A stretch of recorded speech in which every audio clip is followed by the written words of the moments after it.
Hey guys, welcome back to another tutorial video. So in today's video, I'll show you how to download Shutterstock images without a watermark.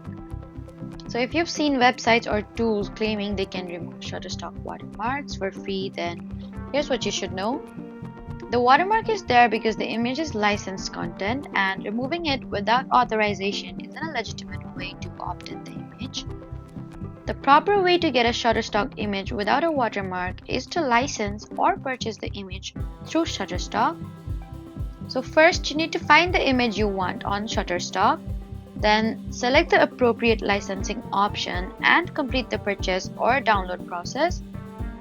And once you've opted in the proper license, you can download the authorized version without the preview watermark. And if you don't want to purchase an image, then consider using legitimate free stock image websites that provide images under their own free licenses.